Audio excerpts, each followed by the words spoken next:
All right, everyone, I got 7:33 straight up, so to be cognizant of everyone's time, we're going to get started. First of all, I'd like to say thank you for logging on this evening to our March pre-camp webinar. Just some things, some etiquette for online meetings. One, I do have everyone muted so that there's no background noise and everyone can see and hear what is going on. For those of you that are joining us by phone, there are some visual things that you will not be able to see, but we will have a chance at the very end of the webinar to answer any questions that anyone on has. I'll go through and unmute each of you to answer those questions. For those of you that are logged on via phone, tablet, or computer, there are a couple tools available to you. At the bottom of your screen, if you're logged in, there should be a chat window. If at any point in time you have questions about what it is I am discussing, you can enter those questions into the chat. Ken McCaffrey is logged on with us. He will do his best to answer those questions as we go through the slideshow. But anything that is not answered by Ken in the chat, or anything that's going to pertain to everyone on the phone call, I'll discuss those things at that point in time. The second thing is, if you do have a question, if you click on the participant tab, there will be a bunch of features for you: a yes, a no, a go faster, go slower. One of the features available to you is raise hand. If you click that raise hand button, it will show up on my screen that you have a question. And I can then unmute you and we can discuss your question at that time. We are recording this, and it'll be posted usually about 2 to 3 days afterwards. So should you need to come back and revisit anything, or should anyone in your unit want to see what it is that we're talking about, you can provide them with that link. That link will be uploaded to our Facebook page, and it'll also be emailed to you through the email server. I do want to say I've had a couple phone calls today. We're asking if we were going to have this meeting. The answer obviously is yes. That communication comes through no reply at 247scouting.com. So please make sure that if you have not done so already, that you have added no reply at 247scouting.com to your trusted contacts. Otherwise, all of our summer camp communications, including webinars, will end up in your spam folder. So just to know that as well. The topics we're going to be covering tonight is an update to our payment schedule due to the current state of events here in the state of Michigan, an update to our health and safety practices here at camp. The big portion of tonight will be conducting a pre-camp parents meeting. We're going to talk about WOW items for 2020, CPAP machines and other electric requirements, vehicle use in camp. I am going to go over signing up for merit badges one more time since sign up is tomorrow, and because I've been receiving a lot of questions regarding merit badge sign up since our last webinar. And then, like I say, at the very end, I'll open it up for general questions. So with that, we are going to get started with payment schedule update. So there is a new payment schedule. This was sent out to everyone in the council that is registered for summer camp on Monday through that no reply at 247scouting.com email address. There was some confusion in there with how it was worded, but the new payment schedule is currently on your screen. So the first payment, which was originally due February 1st of $50, is now due by April 5th.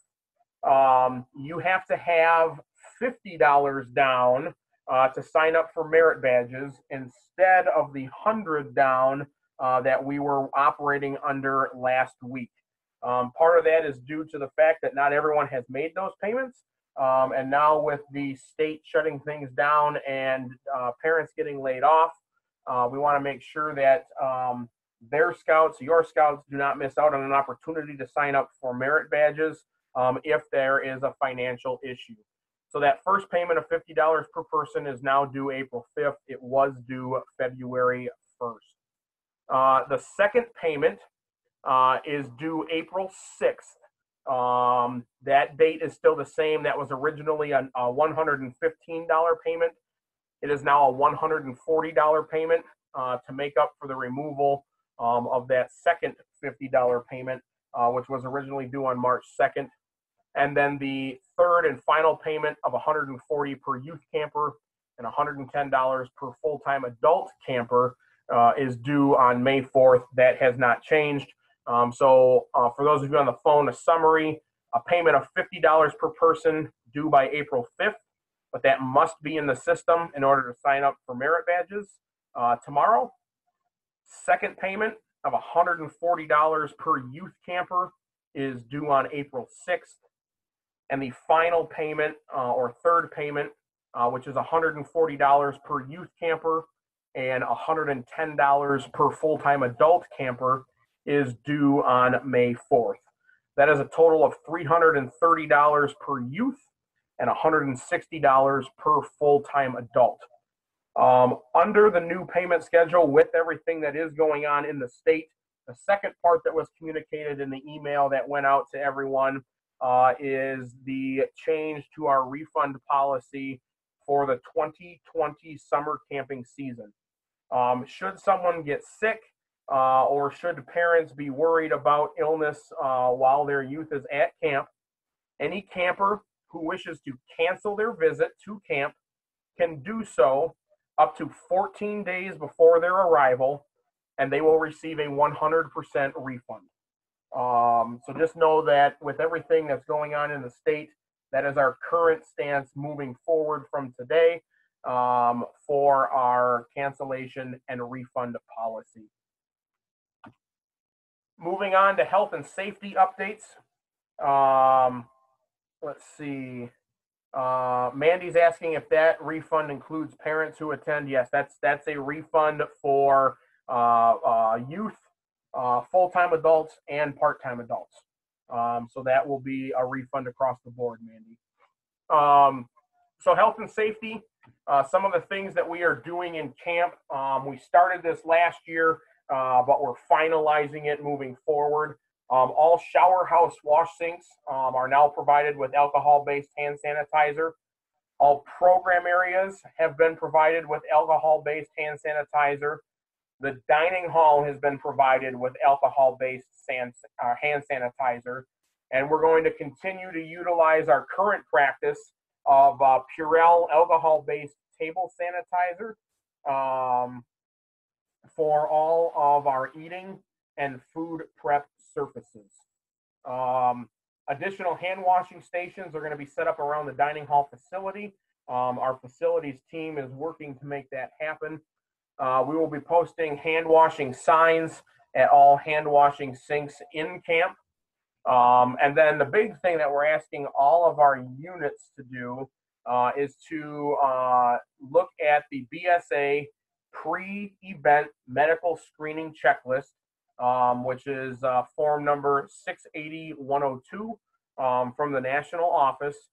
What this does is it looks at the previous 24-hour symptoms that any of your scouts may have had, and it provides recommendations for units to follow.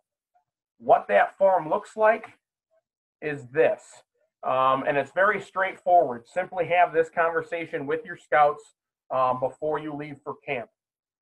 Has the participant had any of the following symptoms in the last 24 hours? If they have, he or she should stay home. Second question, has the participant any of the following symptoms in the last 24 hours? If they have 2 or more of those symptoms, then most likely they should stay home.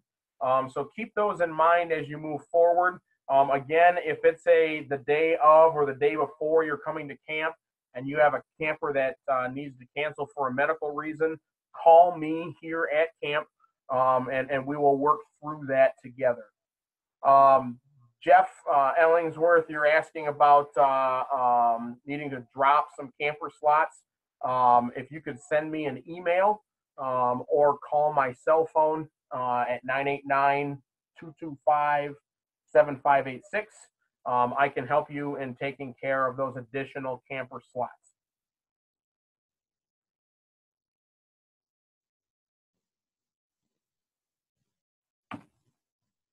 The next thing we have is conducting pre-camp parent meetings. Hold on, we had a question come in from Robin. What if social distancing of 6 feet is still in effect and or group gatherings are not advised up to the dates of camp? Do we still need 2 weeks to cancel? The answer, Robin, is no. We're going to continue to monitor what the CDC and state of Michigan recommendations are. Right now, all of our camps are closed through April 6th.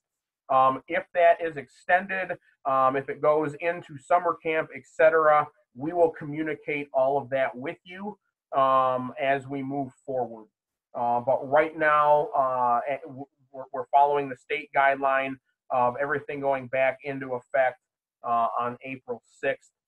But again, just look for updates because we will make sure that you're staying up to date with the latest moving forward as we get into the summer season. So the next part is conducting pre-camp parent meetings. This is something that most units, unfortunately, don't do. And what that does is it causes a lot of questions and confusion at the unit level and at the camp level. This is something that is highlighted in our leader's guide.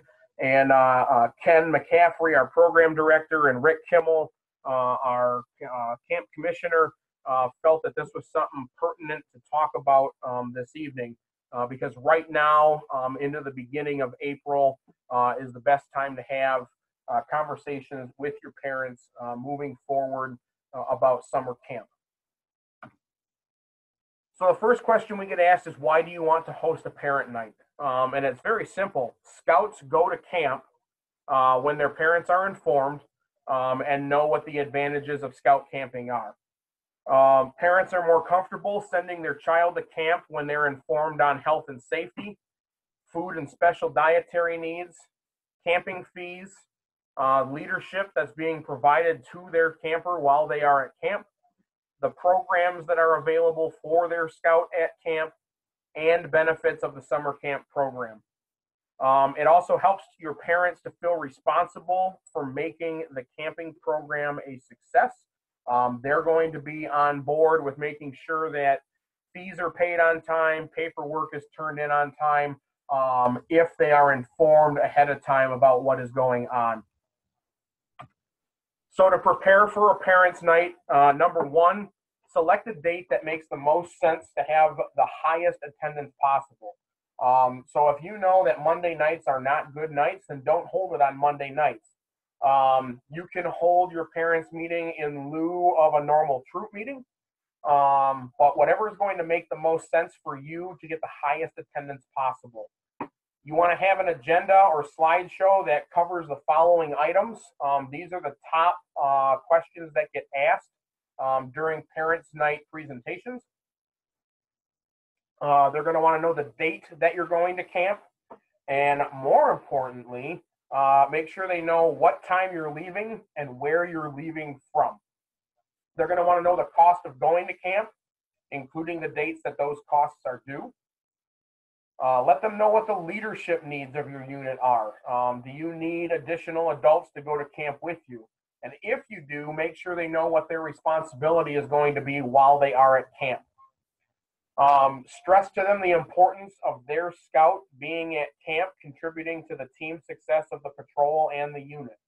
What I mean by that is the more scouts you have with you at camp, the more you're able to follow what you're already doing at your troop meetings and weekend campouts of the patrol method. And by your scout being there, they're one, not missing out on that interaction, but two, they're also helping to make the troop and the patrol successful. Talk to them about the programs that are offered at camp and talk to them about the benefits of summer camp. We recommend sending out an attractive, informative invitation at least 2 weeks before your meeting. That does not have to be done via mail. That can be done through a troop web page, a troop Facebook page, through email, text messaging, etc. But that gives that little personal note to the parent, letting them know that you are thinking about them and their child's needs as they attend summer camp. Have your unit committee plan what the best format is going to be. Like I said earlier, this could replace a standard troop meeting. I've seen troops that do potlucks, or they'll provide some sort of supper to everyone in attendance. This next part is key. Make sure that you plan your presentation, because if you don't plan and you don't practice, you can actually turn parents off from trying to sell them to let their scout come to camp. Be thorough in your talking points, but also keep them brief so that you don't overwhelm the parents. Talk about past summer camping successes for your unit. Talk about past summer experiences, focusing on we know what we're doing. And what I mean by that is we've all been to camp before at some point in time. Let the parent know and understand that you do know what you're doing so that they feel comfortable and letting their scout come to camp with you. Show enthusiasm. If you're not enthusiastic about camp, your parents are not going to be enthusiastic about camp, and they're not going to want to send their scout somewhere that they're not going to have fun. And then remind parents that the BSA recommends that all scouts have an opportunity to camp at least 15 days and nights every year. We all know that not all units camp every month of the year. So this is an opportunity for them to get in that recommended 15 days and nights every year that they are at camp. Have a plan to follow up with parents who could not attend the meeting. Have a plan to contact parents of new scouts who cross over or join the unit after your parent meeting has occurred. This could be something as simple as an FAQ sheet that you put together. You can utilize the Camp Rotary Summer Camp FAQ sheet, but something to reach out to those folks that are not able to be there for whatever reason during your actual parent meeting night. Be sure that every scout and every family has the opportunity to earn and save money so they can attend camp. What does that mean? Take part in spring popcorn sales. Hold a unit fundraiser. Late April and early May are really, really good times for unit fundraisers. Mother's Day weekend pancake breakfasts, spaghetti dinners, pop can drives, candy bar sales. Whatever it is that your unit does to help raise money, use your imagination so that the scout has that opportunity. If a scout needs the assistance, they can fill out the campership form. Just a reminder that campership forms are due to council by April 1st, and that they can cover up to half the cost of camp. And then your unit should be providing each scout with some sort of camp account or personal savings account so that money that they earn is accounted for with the unit, and then is utilized to go to camp when those payments are due. Up on the screen now is a sample Parents' Night agenda. The purpose of Parents' Night is to review the unit's plans for outdoor program with parents and promote scout attendance at summer camp. While parents are showing up, have your older scouts, your patrol leaders council, scouts that have been to camp before, have a setup or a display or something from past seasons. They can have a mock campsite set up. If they've won any camping awards, have those displayed on a table so that the parents have something to look at and see and start to feel that excitement before the meeting even starts. Have an opening ceremony by your senior patrol leader. Have your unit committee chair welcome the parents and explain why you are having this meeting. And then have a camp promotional program. This can be done by the order of the arrow. It can be done by a selected summer camp representative from the camp that you're attending. This can be done by your Scoutmaster, by scouts that have attended camp in the past, and then move into your unit's plans for summer camp. This should be presented by the Scoutmaster or by the adult leader who is going to be acting as the Scoutmaster while you are at camp. They're going to be the ones that need to know the information ahead of time, so it would make sense that they are the ones that are giving the information at your parents' meeting. Have them talk about topics like why we've selected Camp Rotary, why it fits our unit's needs, the dates that you're going camping, the campsite you're going to be staying in, what amenities are in that campsite, how close is it to a shower building, who is your camp leadership while you're attending camp, do you still need leadership, and what do you already have. Talk to them about the camp savings plan, suggest ways for them to earn money and save for camp, cover with them how to register for camp, and then the fee schedule and payment due dates, keeping in mind that those have been updated to that first slide. And then the state of Michigan registry clearance rules for campers and visitors. As a reminder, those have changed a little bit this year. If you are an adult that is registered with a BSA unit and you have not had a lapse in your BSA membership, then your old DHS clearance form is still valid. An example, if you got your DHS clearance form in 2014 and you have been registered every year since 2014, then your 2014 clearance form is still valid. If for whatever reason you did not register in 2017 and then you re-registered in 2018, that form is now no longer valid and you are required to get a new DHS clearance form. Any adult over the age of 21 that is not registered with the BSA is required to get a new form every year.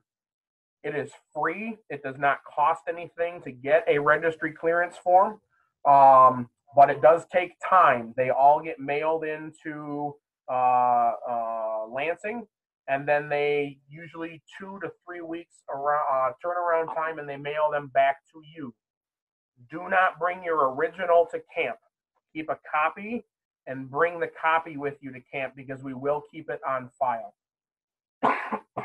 Excuse me. We are updating our database this year with dates. My recommendation to everyone coming to camp is that everyone just brings a new clearance form this year, because then you'll know that everything in the system is up to date.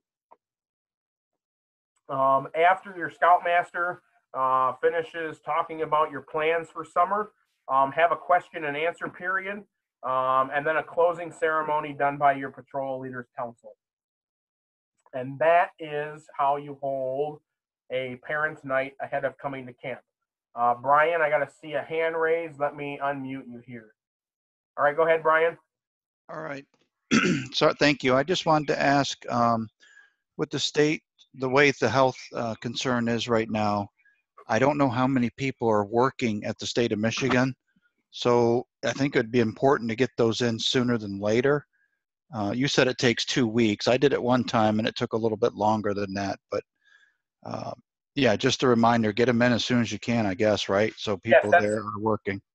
Yeah, that's a very good point. I always suggest don't wait, right? You don't want to wait until June 1 to get those in. Those forms are available on the landing registration page for summer camp. They are also available at michiganscouting.org under the Outdoor Adventures heading on the Forms and Resources tab. Thank you. Thanks, Brian. So moving forward, I want to talk about WOW items. For those of you that don't know what WOW items are, when we raised the camp fee 5 years ago to $330 for youth and $160 for adults, we made the conscious decision that we needed to start. We raised the camp fee with the conscious decision that we needed to start reinvesting money back into camp. So from that increase to the $330 per week, we take $15 out of each of those camp fees and we invest it right back into the program. Some of the things that we've done in the past, we have replaced our iceberg. We've bought new shotguns and new muzzle loaders. We've bought new nature center supplies, new computers, electronic kits, water mat. Last year we had the lily pad run down at Aquatics. Our plan for this year, based off of the evaluations that everyone turned in last summer, we are going to update and add additional handicraft tools. Some of these will be second-hand tools, but many of these will be brand new tools. I know our wood carving knives are about 12 years old, and some of them have been sharpened so many times that there's not much metal left to sharpen. So I know that wood carving tools is one of the things there, but we will be updating and adding everything from knives to leather punches to hammers to different types of leather stamping materials, etc., into the handicraft area. And then the second thing that we hear a lot is that the dining hall system needs an AV upgrade, some different speakers, some extra projectors or televisions, so that you can see different presentations and end of the week slideshows, etc., in an easier to view format. So we will be taking some of the money to update that system as well, so that your dining hall program experience is a positive one. Next, I want to talk about CPAP machines, because that's a question we get every year. And so I want everyone to start planning now. CPAP machines and other electric requirements. There are no campsites in Camp Rotary that contain electricity. So 11 campsites, none of them have electricity. We also do not allow the running of extension cords from shower buildings, because they become tripping hazards, they become fire hazards, and so we don't allow that. If you require electricity, you'll need to bring a battery with an AC-DC converter or a quiet gas-powered generator. We do have a very limited number of campsites with electricity in them out in our family camping area. So that is the only other option, would be to set you up away from your unit out there. And typically, if you're providing leadership to your unit, that does not allow you to serve as a leader because you're at a different spot in camp than the rest of your unit. What most of the people that come to camp recommend, and I asked this question of everyone that had CPAP machines last year, and this is, in our opinion and in their opinion, a good investment because you're going to use them for more than just summer camp, is a deep cycle 12-volt battery. The reason that they say deep cycle is because deep cycles typically are not affected by heat or by cold, and typically they hold a charge long enough that you can use them for 2 or 3 nights in a row without needing to charge the battery. And then an AC-DC converter. If you go to Amazon.com, there's thousands upon thousands of them. The one that you see pictured there on your screen, which is a BezTech, is what a lot of our people and folks in camp are currently using. I can't tell you what to bring to camp, but I do want to give you an idea of what's out there and how it works. And this is kind of the feedback that we've gotten from our campers that utilize the battery and the AC-DC converter while they are in camp. If those of you that are following along in the chat, Lewis from Troop 385 has a recommended kit that he uses. So obviously there's many things out there. Our ranger staff will work with you to set up a battery pickup and charging schedule. So they will pick up your battery sometime during the day, charge it for you, and have it back in your campsite before you need it that evening. And then please note that vehicles are not going to be allowed in the campsite for electrical use. So keep that in mind as well. With that, that's a very good segue into our next topic, which is vehicle use in camp. Personal vehicles in camp, including your tow vehicle, they're required to remain in the parking lot. For those of you that have been to Camp Rotary, for those of you that have not been to Camp Rotary, we have a very consolidated campus. And the nice thing about having a consolidated campus is that it's very easy and fairly quick to get everywhere in camp. And then with that, the downside is that means that there's a lot of foot traffic in camp. And because of that, Camp Rotary for many years now has not allowed personal vehicles in camp. When you come into camp, your tow vehicle will be allowed to go back to the campsite and drop the trailer, but it must be unhooked and returned to the parking lot on check-in day. The second question that we get about tow vehicles is when can I hook back up? Because you want to get out of here on Saturday morning as quickly as possible. So we do not,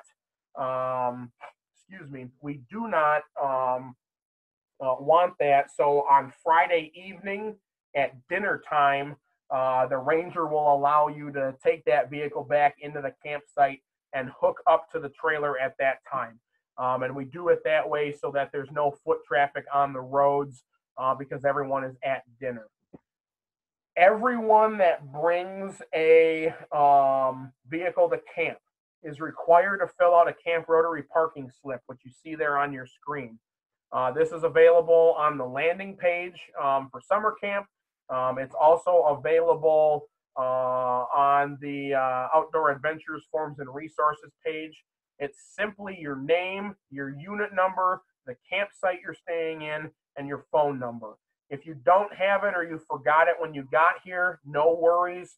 A member of our staff will be meeting every vehicle as they come into the property, and they will have them there for you. All we ask is that you fill that out and stick it in your window. That way, if there are any issues during camp, if a delivery is coming in and your vehicle is in the way, if you're parked in a designated no parking zone, etc., we can get a hold of you and let you know if there's a light left on in your car, if you have a flat tire. We have a way to get a hold of you to let you know that there's an issue with your vehicle. We understand that some folks have limited mobility issues. Because of that, Camp Rotary does have a vehicle use permit, which is issued for a camper to use their personal vehicle in camp by me. I am the only person that can authorize a vehicle to be in camp on the property. And I will only authorize vehicles in camp if you meet one of the following two criteria. You have a state-issued handicap permit or plate, or because we understand that injuries occur in the weeks leading up to camp, you have a doctor's note stating that the person has limited mobility. Now, obviously, if you're an adult, then that pass is for you. If you have a scout who has limited mobility or has a handicap permit and needs to be able to get around camp, then we will authorize one of the adults in your unit to use their vehicle to transport that scout. If that adult is not a parent or guardian, then obviously we need to make sure that we're following youth protection. They will be allowed to transport a second scout so that we follow the rules of Too Deep leadership. Persons who are issued a vehicle permit must adhere to the permit rules. You will receive those upon being issued that permit. Permits are only for the person that they are issued to. They are not to turn your vehicles into a chauffeur vehicle for other adults in your unit or other youth in your unit. They are there for you to use for your limited mobility issue. Failure to follow that or any of the other permit rules can result in me revoking that vehicle use permit, and you will not be able to use your vehicle. We need to make sure that our campers are safe, both our youth and our adults, and so we need to make sure that those are being followed. Vehicle use permits are for all types of vehicles: trucks, vans, cars, SUVs, ATVs, UTVs, golf carts, etc. If you are using a vehicle other than a standard automobile, so if you are bringing an ATV to camp, if you're bringing a golf cart to camp, etc., one, you have to meet the original mandate for being issued a vehicle use permit, which means you have to have a state handicap permit or plate, or you have to have a doctor's note stating that the person has limited mobility. You cannot just bring a golf cart for the sake of bringing a golf cart. The second thing is you have to utilize those vehicles in the way that is set forth by the BSA. So ATVs and UTVs, you're required to wear a helmet that's rated for that type of vehicle. You have to wear that while you are in camp. You also are required to have certification for any training of the vehicle type you're going to use. What do I mean by that? The national office is currently working on some online trainings for anyone that is going to use an ATV, a UTV, or a golf cart during their use at camp. If you do not have that training and certification, you cannot use that vehicle while you are at camp.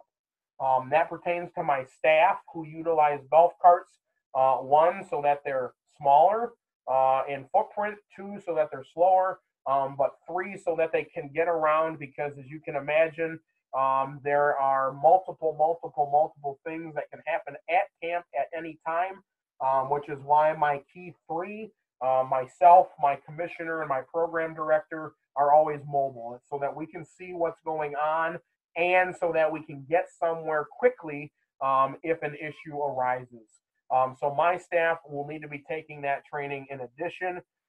As more information becomes available on that, I will forward it on to everyone in an email communication. So please keep that in mind in the way of vehicles in camp. Next, moving on, signing up for merit badges.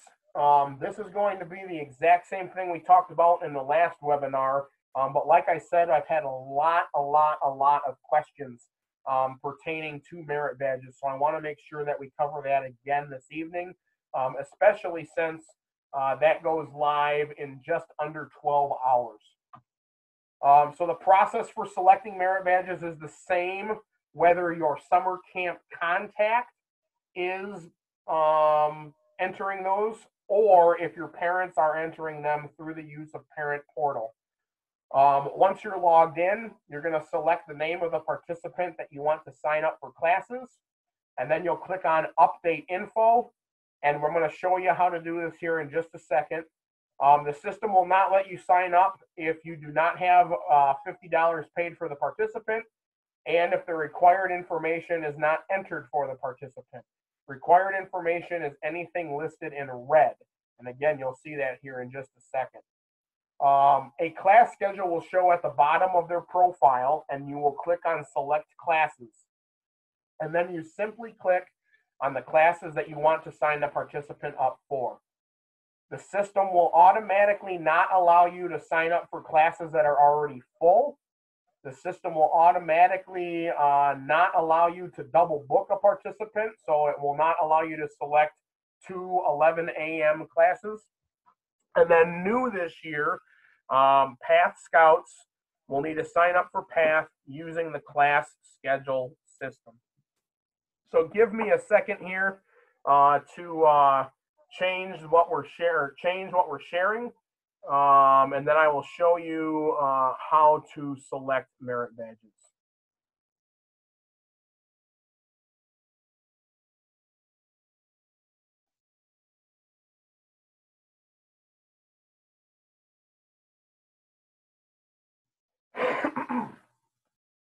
So once you are into your reservation, the first thing you're going to see is your contact screen, which is here.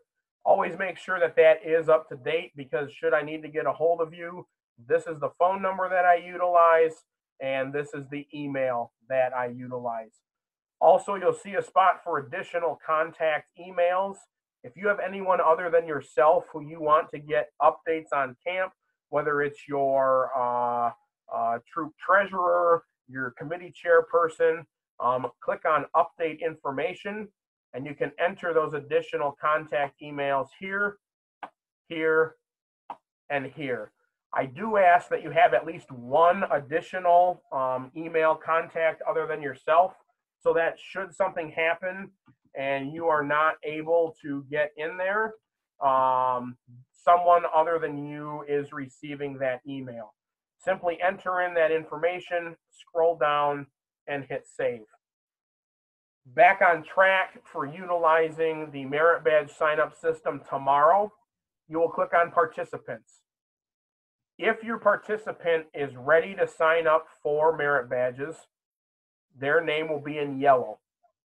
If they are not ready to sign up for merit badges, their name will be in red, meaning that they are missing information. Know that there are things that adults can sign up for, and I'll show you that here in just a second. If let's say we're gonna sign up merit badges for Mick Jagger here, you're gonna click on update information, which will be a red button. Like I said, anything that's in red, in this case, it's dietary restrictions and medical concerns. If there are no medical concerns, type the word none. If he has a broken wrist, type that he has a broken wrist. Same thing with dietary concerns. If there's none, type none. If they have a dietary concern, type what it is. Because this is what we send to our kitchen staff. So whether it's a shellfish allergy, they're vegetarian, they only eat eggs. If you have a very picky scout that only eats chicken, put that they only eat chicken, because then our staff knows what it is to look for. Notice that dietary restrictions and medical concerns have turned black. That means that they are, you have fulfilled the requirement. There are no more red requirements at this point in time. And then you would hit save. Now notice that Mick Jagger has turned yellow, so that he is able to now select classes. To select a class, we'll go to Brian Johnson now. Update information is green, meaning that everything in there is good to go. So you'll scroll down to where it says class schedule, and then you'll click on select classes. This is the screen that'll pop up. On the left side is a green box that says Brian Johnson's classes, and on the right side is a blue box that says available classes. This is designed so that you can check a couple different things. If you know that the first merit badge that Brian wants to take is at 11 o'clock, you can forward to the 11 o'clock classes. If you know specifically that Brian wants welding, you can type in welding up at the top. It will show you the available welding classes. Or you can simply go back and scroll through the entire merit badge class system. To select a merit badge, you simply click on it. So if he wants to take archery at 9 o'clock, click on archery at 9 o'clock. Every other 9 o'clock class, with the exception of PATH, will disappear from the ability for Brian to book that class. Then simply scroll through, make the rest of your class selections, whatever those may be, and then click, when you're done, click on Show Class Schedule. You will then see an overview of classes that are selected for that scout. If you made a mistake, go back to select classes. If Brian did not want archery from 9 to 10, simply click on it. It will remove it from his schedule. The other 9 to 10 classes will show back up, and click on what Brian actually wanted, which was art. Go back to show class schedule, and everything is now updated in the system. Doug is asking if a merit badge requires another merit badge to be completed, can they take both merit badges? Doug, the answer is yes and no. And what I mean by that is this. In the life-saving merit badge, the requirement states, before starting the life-saving merit badge, earn the swimming merit badge. In that case, no, you cannot take swimming and life-saving at the same time, because you have to have earned swimming already before starting to take swimming, or before starting to take life-saving merit badge. In the example of first aid and emergency preparedness, the emergency preparedness requirement is earn the first aid merit badge. That is the first requirement. It does not say before starting this badge, earn. It simply says earn the first aid merit badge. In that case, yes, they can take the first aid merit badge and the emergency preparedness merit badge at the same time. However, if they do not complete the first aid merit badge, then they will also receive a partial for their emergency preparedness merit badge. The second thing to keep in mind is prerequisites. All of the classes will tell you what the prerequisites are. If you go back to select classes, it tells you prerequisites none. As we scroll through, let me find something that I know has prerequisites. Canoeing, it'll tell you what they are. Requirement number 2, requirement 7A, requirement 7B is recommended. So that way they know ahead of time when they need to, or what they need to complete before coming to camp. There is a prerequisite sign-off sheet that we are utilizing at camp this year. It is on the landing page for the registration. I also emailed it to everyone after last month's webinar. That is the only way that we are accepting prerequisites prior to coming to camp. And it needs to be signed off by the Scoutmaster verifying, yes, they have completed their prerequisites. No more sign off by parents, no more napkin notes. Either the prerequisite sheet needs to be filled out and turned in, or they need to physically bring the prerequisite with them to camp if that's possible. That's the only way that we'll be accepting prerequisites moving forward, so that there is a standardized process for that. Nicole is asking, how many merit badges do you recommend? Nicole, it depends on your camper. If you have a camper that has a hard time paying attention, then they're probably only going to want to take 3 or 4 merit badges during the day so that they can focus on their advancement, and the rest of the day they can focus on things that are exciting to them, whether it's going to an open shoot, whether it's going fishing, whatever that's going to be. If you have a scout who is very gun-ho, ready to go, and you think that they can handle that, they can take a full section of merit badges, which is 3 in the morning, 3 in the afternoon, and potentially 2 in the evening. Just be reminded that the purpose of summer camp is not necessarily always advancement related. It's to enhance your troop program, and there are specifically standards out there that say to make sure that your scouts have the ability to do non-merit badge work and enjoy summer camp that's not class related. So that's the best way I can answer that question. Chris, you're asking if you checked yes the entire program for path above, and what he's referring to, everyone, is if you scroll up, it says, will this scout be participating in the path program? No. Yes, only part of the program, or yes, the entire program. You still have to select path for their class schedule. Yes, you will. This will go away next year, now that we have found a way to get path into the class schedule. But for now, the default is no, but you will need to check that in both places. Bridget, I see you've got a hand raised. Give me 1 second. All right, Bridget, go ahead with your question. Prerequisites go. Some of the prerequisites require troop or patrol activities, and currently, obviously, we are not having any of those for at least a month.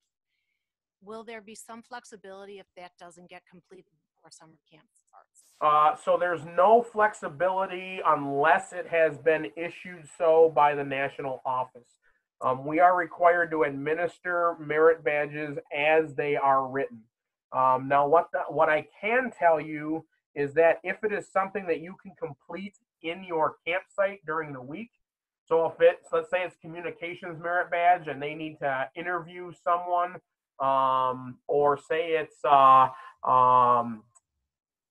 first aid merit badge and they need to teach a first aid skill to members of their troop, then if they go back to their campsite in their downtime, or in the evenings, and they do that while they're at camp, then you as the scoutmaster can sign off on that prerequisite form, and we'll have thousands of them in the camp office that states that that was done. But unless national makes a change, to the requirement must be completed as written. No. I meant, but it's not that I don't want it done as written. Can it be done before? If it can't be finished before we get to camp, can they just get a partial? Oh, yes. Yes, okay. You can get a partial for sure. Anything that's not completed, whether it's a prerequisite or something that they don't complete at camp. And what I mean by don't complete at camp is, for swimming, you have to perform different types of dives. Right. And not everyone can perform those types of dives. So if they don't perform the type of dive, obviously we're not going to sign off saying that they did. So just keep that in mind as well. So whatever they complete at camp and whatever prerequisites they show up to camp with that are signed off, those will all be included in their partial merit badge, and they have until their 18th birthday to complete that. Okay, perfect. Thank you. Yep, no problem.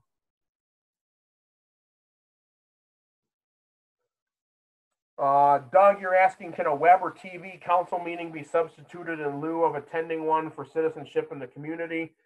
We don't offer citizenship in the community, but again, it goes to what does the requirement say? And if it says you must attend one, then they have to attend one. They cannot do so virtually unless that requirement is updated.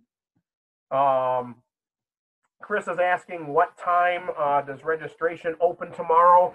8 a.m. Registration will go live at 8 a.m. tomorrow morning. Let's see. There's a question about if you've applied for a campership and you don't know if you've gotten it yet or not, can you still sign up for merit badges? The answer is yes, you can, as long as you have made the $50 deposit. If you've made that $50 deposit per person, then they will be able to sign up for merit badges. I real quickly want to go back to this page here and just point out, because there are classes that are available to adults. Your class schedule works exactly the same. This is a beta version, so it's going to show the merit badges. The system will not actually allow you to sign up for merit badges. But right up here, there's a merit badge Camp Rotary catalog, or there's a Camp Rotary summer trainings and awards. If you click on that, these are the things that are available to adults. There's Climb On Safely training, Introduction to Outdoor Leadership Skills, Paddlecraft Safety, Swimming and Water Rescue, BSA Stand-Up Paddleboarding Award, BSA Kayaking Award, Snorkeling Award, Project Cope, Mile Swim Award, Leave No Trace training, and then our night crawler, which is climbing, rappelling, and zip lining in the dark. That's available to both youth and adults, is all available in that class schedule. It works exactly the same way as signing up for merit badges. You click on what you want. Anything that would be a conflict will disappear, so you can't accidentally sign up for it. And then in the case of Nightcrawler, which your youth are also available to sign up for, as long as they are at least age 13 and have climbing experience, you can add that. Notice that there is a fee. There is a fee to do Nightcrawler. It's the only program we have that has a fee associated with it, outside of open shooting for non-merit badge classes. When you go back to show class schedule, everything will show up there just like it would for a youth. The other thing that will happen is you will see that now a class fee has been added to their registration, and their balance due has been updated. So if it costs $160 to be an adult and I'm adding a $12 class fee, my balance due is now $172. And you'll pay that right online. It'll do the same thing for a youth. So if we go back into Brian's and we go to select classes, and we go to training awards and we add the Nightcrawler, save, go back, same thing. $330 is the regular price.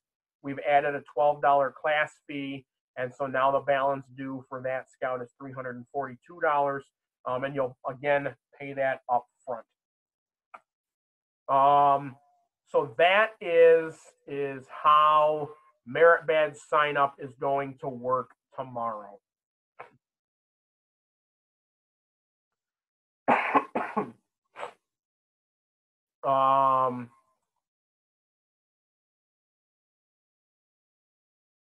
So at this point in time, I'm going to open it up to questions. I'm going to, if anyone has a question, immediately they can raise their hand, and I'll call on them. Otherwise, I'm going to start going through and unmuting folks, so that they can ask, or if they have any questions, they can ask them at this time. So I have a 211170.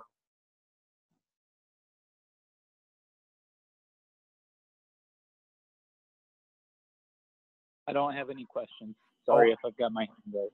Nope, that's okay. Let's see.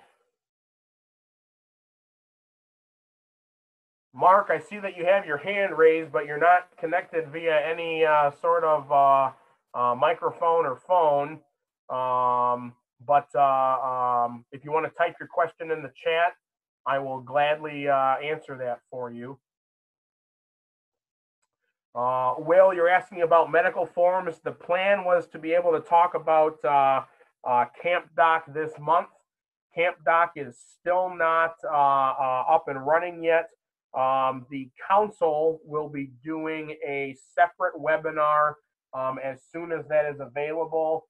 I have been told that there were some issues in getting Black Pug to communicate correctly with the Camp Doc system, and that those are hopefully going to be solved and ready to go at the end of this month. Let's see, Jeremy, go ahead. Yes, hello. This kind of follow up to a prior question. It's the communication merit badge requires attending a public meeting, and given the current virus situation, I think the public or city councils are asking the public to view via the web or TV, and they're doing this live. Given that situation, would watching it via the TV and the web live would be acceptable for this requirement? My answer would be yes, but let me get a confirmation on that, and I can get back to you. I'm making a note here on my note sheet. Jeremy, what's your troop number? 90. We're Troop. staying week 5. I will try and get an answer for that ASAP, and then I'll email you or give you a call. All right, thank you. Yep. All right, Mark, go ahead. Okay, I got two. The first one is the vehicle use permit requirement new this year?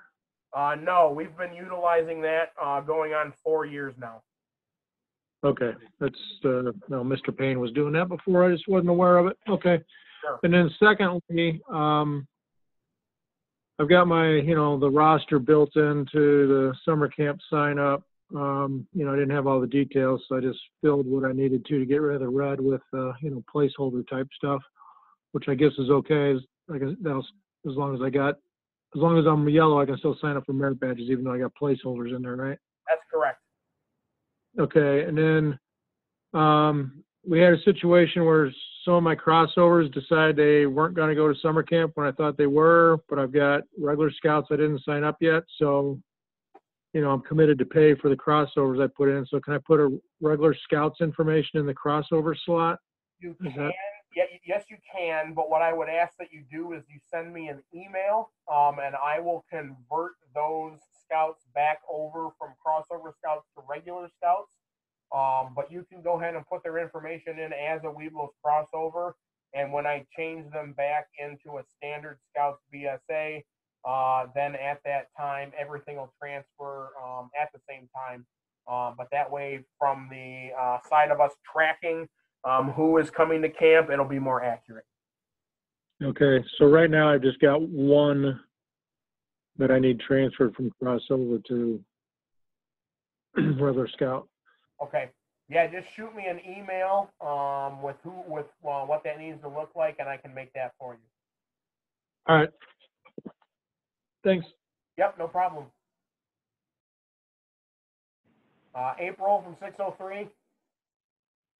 No questions. All right, thank you. Bill Holka.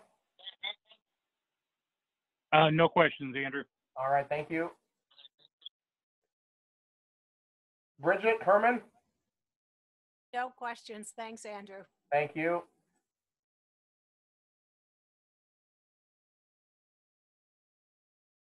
Brian Salisbury.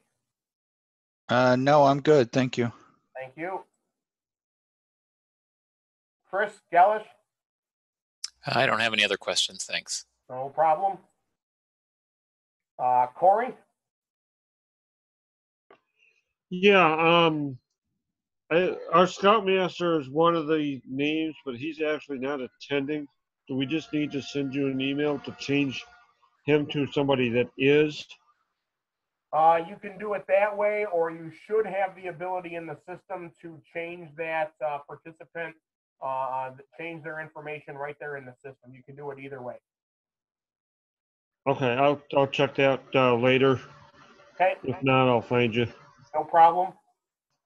I think everything else is good right now. It sounds like the medical foreign part is not up yet, so we're maybe not there yet. Correct. What have they said anything if this situation continues, if they're going to honor older health forms if people can't get to doctors? I don't know the answer to that, but that is a good question that I'm writing down right now. As anything changes, we will communicate that with you. But right now, you're still going to want to try and get a doctor's appointment and get that physical. Oh yeah, I already scheduled mine, but I'm sure that question is going to come up as if this continues on, what that answer may be down the way. If it gets too close to camp, people aren't going to probably be able to get to a doctor. I will look into that, and right now I'm going to say follow the status quo, but if that changes, right. communicate that with well, the sample I can give you, and I don't know if it applies everywhere, but I suspect it does. I know our school district tells the youth they have to be April 15th or later for the following school year. Sure. I think that's a state date that they require for participation in sports and that. Yeah, So everybody's got to wait for that on the youth side. yeah, the other thing that people will run into is their insurance, because a lot of times you have to have Yep. 66 days to have another physical. Yeah, a lot of them say they have to be. I know I pulled mine up this time, and I did a few years back, but not all insurance to do that either. That's the other part of that. But that's a normal. Even if they got them scheduled right now, it may be they may get called off if this stuff continues like this. Sure. Yeah. So I'll go back to my textbook answer of right now it's status quo. Right. But if that changes, we'll communicate that with everyone. Yeah. But that if that question got lost in the loop, that's something that needs to be asked higher up so that it does get communicated later if it does become a situation. I will look into that. Anything else, Corey? I don't think so. I think everything else you've covered, and we're just waiting the game like everybody else. Okay, sounds good. I'm gonna remute you.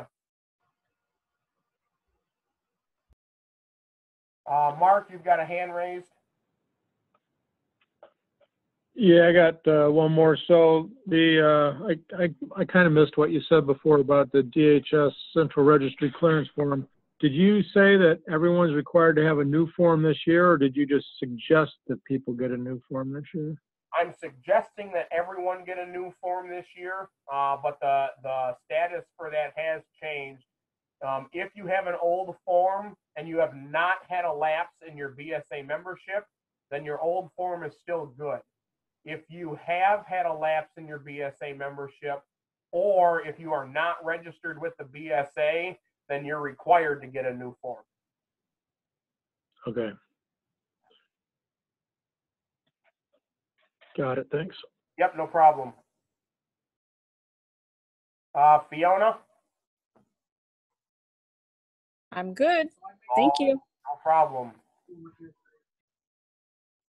I've got a Galaxy A20.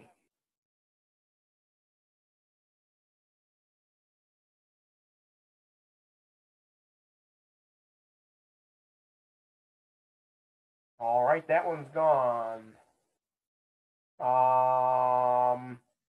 Howard Long. Andrew, I'm good. I think everything's fine. Awesome. I've got an iPad number 9.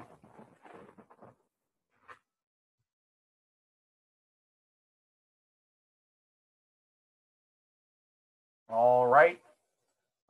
Jason. I'm good. Awesome. Jennifer.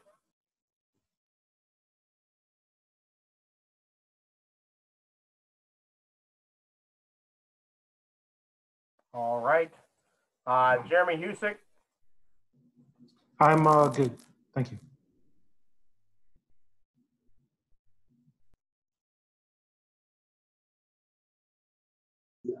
Joanne. No questions. Awesome. Kevin D.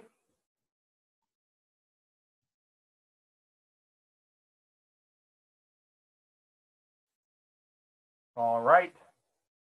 Leonard D.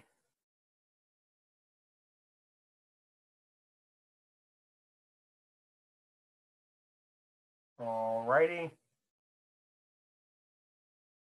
Lisa's iPhone. I'm good. Thank you. All righty. Lewis from 385. No, I'm good. Thank you.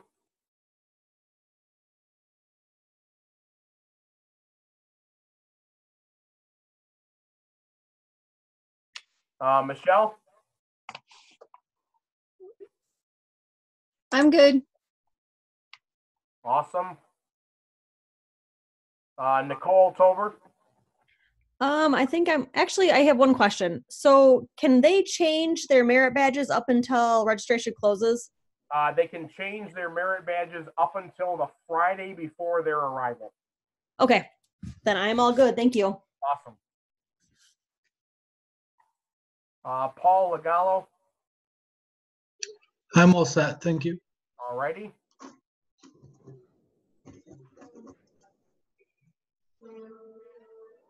Robin Linfield.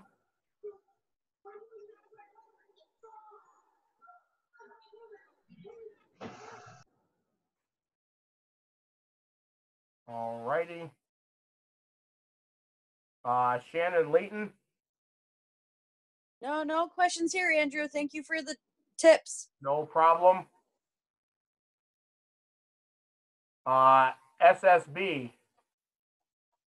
Nothing for me, Andrew. It's Scott Bedness with All right, 1022. no problem, Scott.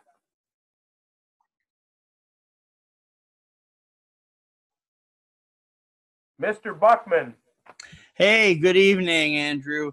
Got a couple questions. First of all, will we be able to sign up for trainings as leaders once we get up to camp, once we sort out exactly what we have to do in our camp as leaders? As long as there is space available. And what I mean by that is some things like trek safely, leave no trace, those are unlimited in class sizes.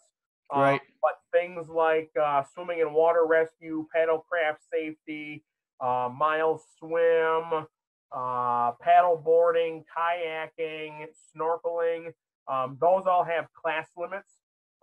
So as long as the class limit has not been met, then yes, you can sign up for it while you're at camp. Excellent. Thank you. Next, what's the average time per scout that it takes to choose these merit badges? Do you have an idea on that?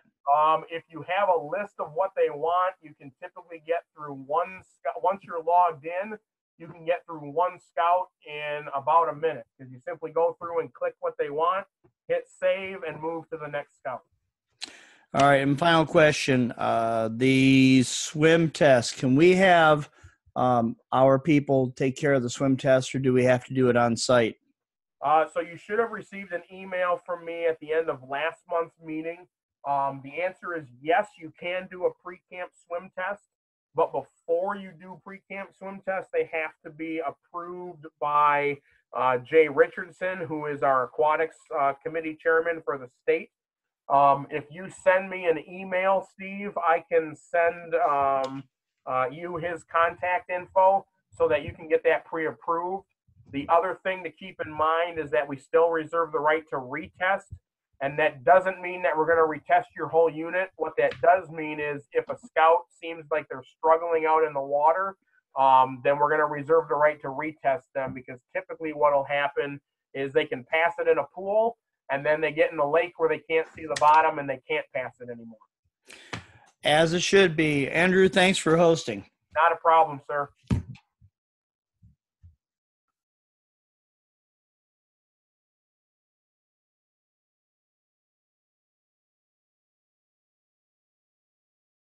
Leonard? Hi, Andrew. This is Dan Leonard. Question, you said there was going to be a link for us to put in the BSA med forms just to make it an easier arrival process. Do you have that link active yet or no? Nope, that goes back to that camp doc, which I was just talking about. We were hoping to have that ready to go for this month. I'm told the end of this month it will be ready to go. When that goes live, the Michigan Crossroads Council Outdoor Adventures team is going to hold a statewide webinar for how to do that.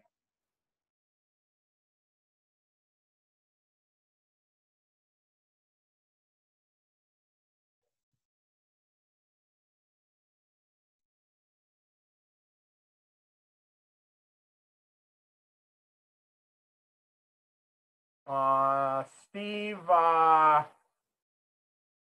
C. No questions for me. All righty.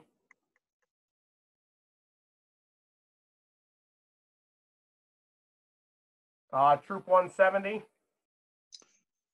The only thing I have is we sent you an email today about 2 crossover scouts being added. I will check my email. Troop 170 crossovers, and I will get back to you. Thank you. Yep.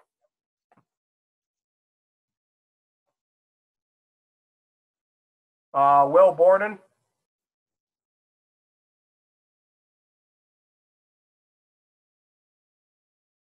Troop 104.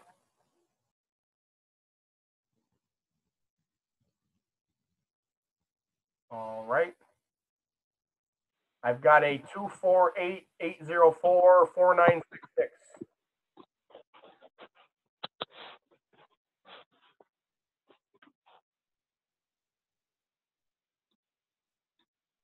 All right. I've got a 211-170 with a hand raise. Hi, thanks. Just typing a question. When one of the gentlemen asked, it made me think of a question. You said it took about a minute to enter the schedules. I had problems in the past. Last year was very good, but past years it took me quite a while because courses filled up. That may not have been, actually, I don't think it was at Rotary, but what are the odds of that happening? It'll depend on the class. Part of the reason that we've done this, each camp has a different day to sign up for classes, so that the server doesn't get bogged down, because that was an issue in the past where everything was moving slow because there were 4 camps worth of people online signing up for classes. I can tell you that some of our classes do have a low capacity. Typically, if it's in the industrial arts area, and some of the and the shooting sports or aquatics, and that is based off of one of 3 factors. It could be the amount of time it takes to complete the badge. It could be the amount of equipment that we have available, i.e. we have 7 canoes, so we can only have 14 people in the water. Now, obviously, we have more than 7 canoes, but that's my example. Or if there's a standard that has to be followed. So the shooting sports range staff can only oversee 8 people shooting. I have 2 people at the ranges, so that means I can only shoot 16 people per class. So there are some classes that have low capacities. The biggest area you're going to run into that is industrial arts. Things like welding. Each person has to spend about 12 to 15 minutes minimum welding. And so when you put in the fact that you only have 2 people welding at a time and the amount of time it takes to weld, those are going to have lower number class sizes. Okay, thank you. Yep. The last thing I have before I open it up, I do have Dave Lobbs on the line. We have a new event here at camp that Dave would like to talk about. So Dave, the floor is yours, sir. Thank you, Andrew, and thanks for sticking around on this phone call. Let's just say in the next 45 days, this virus is past. Let's hope. It'll be the perfect time and a great opportunity for all of us to consider bringing Camp Rotary up to standards, up to par, even better than that. We all love the place. That's why we go to camp there. So we're holding a maintenance project weekend. We call it Mix-Fix, M-I-X-F-I-X. Nobody knows historically what that acronym means, but it's in Boy Scout lore, and many councils have had that forever, including ours. But we have not had a Mix-Fix at Rotary for dozens and dozens of years. We're going to hold it on May 9th, Saturday, May 9th. It is open primarily to adults to help support the maintenance of camp, such as simple things like power washing cabins, painting, things like that, to more exotic things like re-roofing a cabin or putting a new door in or something like that. Those kinds of more exotic things cannot be afforded in our typical budgets in any Boy Scout camp across America. The third-party labor cost just gets too much, so we count on volunteers like us to do that. So we are having this weekend to spruce the camp up. It is free to attend. We will buy you a nice lunch. You will get a trinket to take home. And if interested, your unit is invited. What a great way to come out of this virus problem with coming out in the outdoors that second weekend in May. The unit camping is free as well. You'd have to supply food for everything but that lunch. Your unit would be allowed to be engaged, but would be in the softer areas of labor, such as trail maintenance and things like that. If you're interested, on the chat screen is my contact info, or you can sign up on the Facebook page. My phone number is there for any further information on this, and Andrew certainly will answer any questions as well. We really could use your support. It hasn't been done. It doesn't happen in the absence of good volunteers like us. So please consider helping out. You can help out just for part of the day. If you want to stay overnight, we're going to put you in a cabin overnight, no charge. So please consider it. Thank you. And Dave and everyone else that's on the call, I do have that Mix Fix page on Facebook pulled up. Simply go to the Camp Rotary page and click on events. In there, there is a ticket link, which will take you to the online sign up for our purpose of making sure that we have enough food and other things available. As you scroll down, there is a details section. Click on see more. It's currently very generic, but as we get closer to the event, and as we have an idea of how many folks are going to be present, this will be updated with the list of actual projects that will be occurring. And then that will also be updated in addition to here on the Facebook page, on the actual registration page on Black Pug itself.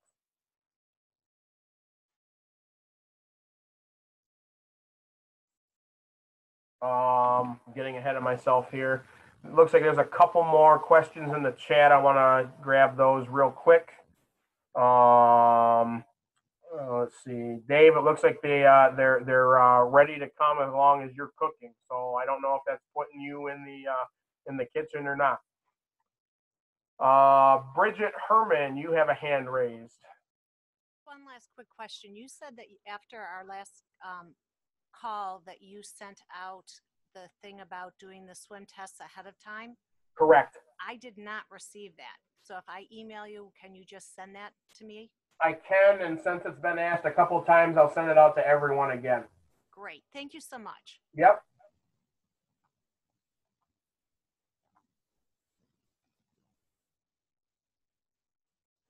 And Bridget, is that another question, or are you good? I'm good. All right.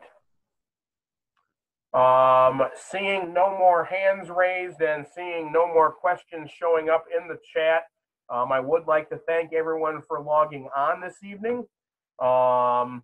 We will have another webinar, which will occur in April, April 15th to be exact, from 7:30 until 9. It'll be the same format and the same link that you used this evening. As a reminder, we did record this webinar as well as all of our previous webinars. You can find those on the Camp Rotary Facebook page. They were emailed to you last month, or you can send a message to me and I can send you the YouTube links for those. But this one will be uploaded typically in about 2 days, and we will post on our Facebook page and email that out to you as well. And Bridget, I will wait to send out that pre-camp swim check, and I'll send it out the same time that I send out the link to this webinar. So thank you everyone for logging on this evening. As always, if you have questions, please do not hesitate to contact me. Even though camp is closed, I am still working. The camp office line, you probably will not get through to anyone, but you can get a hold of me via email, which is andrew.wright@scouting.org, or you can call my cell phone at 989-225-7586. All I'll ask is that if you do call and I am not available to answer for whatever reason, please leave me a message so that I can get back to you. Also, for everyone on the call, just so you are aware, I am typically not in the office on Mondays, and usually at least a half a day on Tuesdays. That is my downtime, if you will, and time to spend with my family and catch up on personal things. So just keep that in mind as well. If you don't get a hold of me on those days, just again, leave a message and I will get back to you as soon as I possibly am able. thank you all for logging on this evening. Have a good night, and we will be in touch again on April 15th. Good night, everyone.